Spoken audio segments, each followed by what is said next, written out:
중요한 게 뭐냐면요, 수정을 빈번하게 하셨던 건물은 먹선 작업을 중요합니다. 1번 강윤성 기준. 네, 여러분 안녕하세요. 대복을 주는 남자 강윤성입니다. 오늘은 지난 시간에 이어서 두 번째로 제가 개인적으로 중요하다고 생각하는 먹선에 대해서 이야기를 해보려고 합니다. 먹선이라는 것은 사진을 띄워드리는데요, 이 가운데 통로에다가 먹물을 붓게 되면요, 그게 줄에 다 녹아들게 되는데, 그 줄과 줄을 끝을 잡고 튀기게 되면요, 아래에 선이 생기는 것을 바로 먹줄 놓는다, 먹선 놓는다.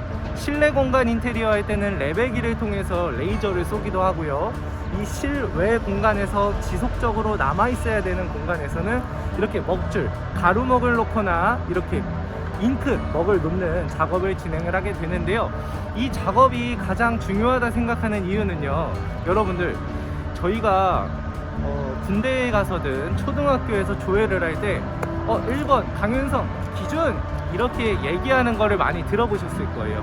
기준이라는 거는 중심이 된다, 그리고 그것을 통해서 뭔가 일이 일어나게 된다, 기준이 되는 것인데요, 그냥 편하게 말씀을 드리자면은 저희가 스케치북이나 도화지에 그림을 그릴 때 지워지는 연필로 밑작업을 하고 그 위에다가 뭐 색칠을 하거나 아니면 추후에 물감으로 이렇게 색을 입히는 작업을 하는데요, 그렇게 가장 중요한 밑그림 작업을 해주는 게 바로 먹선입니다. 어떤 분들께 제가 추천을 드리는지 말씀을 드리자면, 저는 공인중개사이면서 건축 컨설팅을 진행하고 있는 거고요, 건물을 공사해 주시는 책임자, 시공자, 현장 대리인분이 계시고, 그리고 이 건물의 구매자이시면서 건물을 소유하게 되실 건축주님이 계신 거죠. 예비 건물주.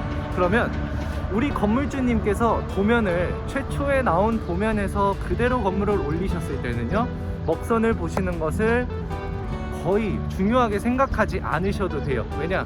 최초의 허가 도면대로 내가 건물이 계속 올라간다는 것은요, 우리 목수 반장님한테도 똑같은 도면, 철근, 형틀 목수 반장님 전부 같은 도면을 가지고 건물이 올라가게 되기 때문인데요, 제가 조금 이거를 왜 말씀을 드리냐, 많은 유튜브에서도요, 여러분들 도면 거래 같은 경우는 뭐 커스터마이징을 할 수 있어서 내가 원하는 대로 설계 레이아웃을 변경할 수 있다 라고 얘기를 많이 해요.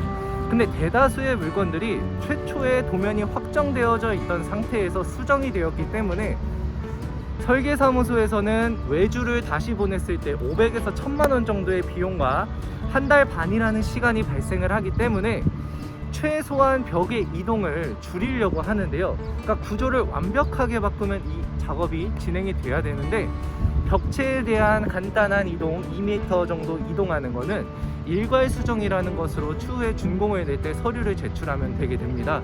그러면 지금 저 같은 경우는 최소 2주에서 한 달 반 정도 우리 고객님과 레이아웃을 상의를 한 후에 건물을 진행을 하게 되는데요, 건물이 진행하면서도 구조를 바꾸고 싶어 하시는 분들이 계세요.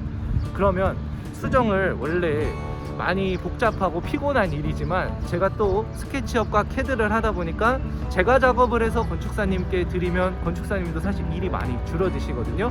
그래서 일괄 수정을 할 수 있는 도면들이 있는데 또 말이 너무 많아졌죠. 그래서 여러분들 중요한 게 뭐냐면요, 수정을 조금 빈번하게 하셨던 건축주님들의 건물은요, 먹선 작업을 체크하는 것이 가장 중요합니다. 왜냐? 내가 의뢰했었던, 내가 제시했었던, 내가 전달해서 확정지었던 내용이 현장에 있는 목수 반장님들께 전달이 되어야지만, 잘못된 부분이 있다면 미리 고쳐야지만 커팅을 하는 작업이 들어가지 않기 때문이에요. 그래서 한번 현장으로 올라가서 어떻게 보실 수 있는지, 도면 어떻게 볼 수 있는지 영상으로 촬영해 보도록 하겠습니다. 어제 소개해드렸던 서로 옆에 지어지고 있는 건물 중에서 우리 오른쪽 건물이 5월 30일 날 콘크리트 타설을 했어요. 오늘은 6월 1일이니까 이틀이 지나서 먹선이 그려졌고, 지금 또 거푸집이 올라가 있는 상태인데요, 건물 한번 들어가 보도록 하겠습니다.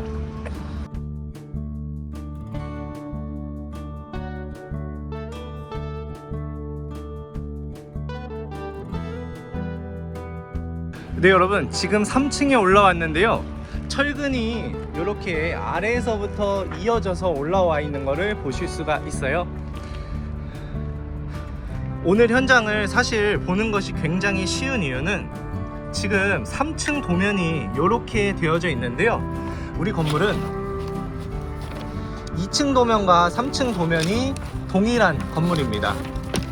그래서 여기 보셨을 때 2층의 도면과 3층의 도면이 동일하다면 2층 벽체에 있었던 철근이 3층으로 쭉 올라온 거예요. 왜냐면 여기서부터 철근을 이어줘서 계속 올려야 되기 때문인데요, 어떻게 하는지 드론 영상과 함께 보여드리도록 하겠습니다.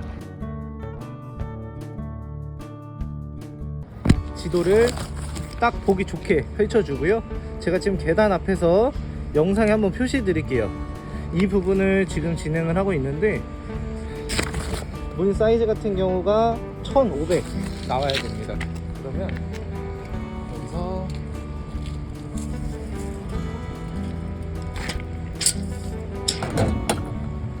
네, 1500 딱 나오는 것을 보실 수가 있어요. 여러분들 여기 보시면은 이게 보셨을 때 완전 끝과 끝이 아니다 라고 여러분들께서 보실 수 있는데요, 이 싱이라고 해서 가이드라인이라고 보시면 되거든요.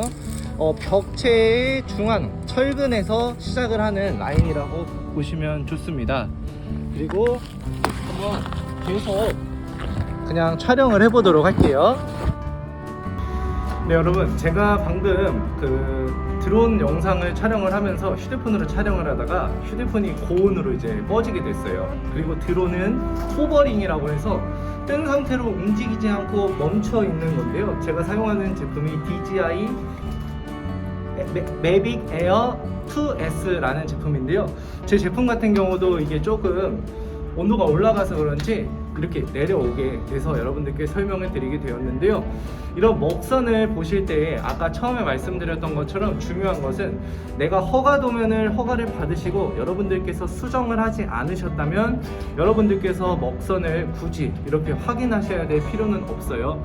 그런데 우리 공인중개사님들이나 시공자님들께서 조금 우리 건축주님의 의견을 계속해서 반영을 받으셔가지고 도면에 대한 수정이 일어나게 되면요, 그 도면의 수정은 한 개층 이하, 그러니까 2개층 정도, 지금 4층 주인세대 우리 건물도 도면이 수정이 되어져 있는데요, 그 수정을 2층 골 쪽 올라갈 때 이미 받아놨기 때문에 전달을 저희가 한 상태고요, 3층 같은 경우는 여기는 2층 3층 동일해서 조금 비교적으로 되게 수월한 현장이다 라고 여러분들께 말씀을 드리면 되는데, 내가 건축 도면을 조금 자주 수정해서 구조 도면이 아니라 일괄 수정으로 진행할 도면을 수정하거나 아니면 창의 크기라고 하죠. 여러분들께서 난 작은 창을 내려고 했었는데 긴 창을 내겠다 하면 미리 말씀을 해주셔야지 커팅을 할 때 하스리 비용이 굉장히 많이 또 발생을 하고 철거물도 굉장히 많아지게 됩니다. 그러면 여러분 휴대폰이 자꾸 꺼지려고 해서요, 여러분 그 먹선을 보는 방법 중에서 가장 중요한 방법은요, 가이드라인이라고도 하고요, 싱이라고도 하는데요, 이 철근과 철근입니다. 제가 어제 W2 철근 보여드릴 때 이 벽 사이에 철근이 이중으로 들어 있었던 것을 아실 수가 있는데요, 싱이라고 하면은 바로 그 가운데, 예를 들어 외벽 같은 경우는 20cm 20전짜리 20cm가 외벽으로 들어가고 내벽 같은 경우는 15cm가 들어가게 되는데요, 그러면 내벽과 외벽이 섞여 있을 때는요, 내벽의 그 마감 먹선에서 7.5cm를 들어가야 되고 외벽 같은 경우는 10cm를 들어가서 기본으로 있던 사이즈보다 17.5라는 사이즈를 더한 것으로 줄자로 여러분들께서 판단을 하셔야 되는 거예요. 왜냐, 도면에 제가 지금 한번 확대해서 보여드릴 테니까 거기도 그 싱자리 가운데 가이드라인을 연결한 거기 때문이죠. 그래서 여러분들께서 이 도면의 기준되는 거리를 다 확인하실 수 있겠지만, 중요한 것은 벽면이 완성되고 나서가 아니라 철근의 위치이다 보니까 그 부분이 조금 다르다는 것.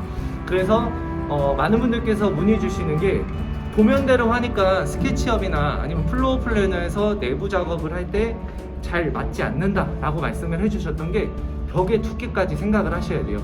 그래서 지금 오송 현장에서 웬만한 건물들은 내벽은 15cm, 외벽은 20cm, 거기에 스티로폼 단열재와 벽돌 조적이 붙어서 외벽이 나중에는 약 45cm 정도 된다는 것 여러분들께서 아시면 좋을 것 같습니다.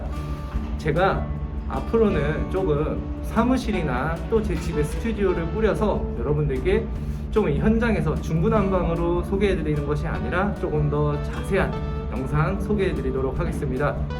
여러분, 제가 이렇게 공사 현장에서 일을 하는 것 같지만 다 제가 매매나 컨설팅을 진행한 물건들만 이렇게 현장에 다니고 있습니다.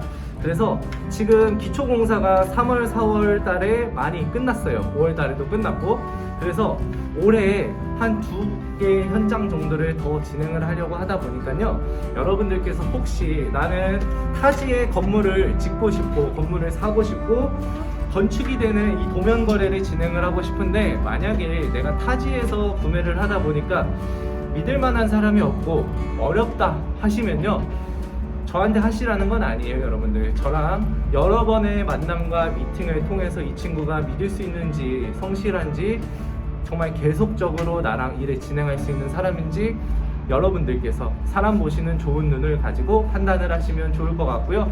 아무튼 현장 2개 정도 더 진행할 수 있으니까요, 오송, 청주 전역에 있는 모든 현장 여러분들께서 많은 문의 주시면 감사드리겠습니다. 네, 여러분, 꼭 매매가 아니더라도요, 이 청주나 오송에서 건축 관련해서 궁금하신 사항들 있으시면은 문자 메시지로 남겨주시면 제가 바로 전화드리도록 하겠습니다. 네, 여러분, 대복을 주는 남자 강윤성이었고요. 시청해주셔서 감사합니다.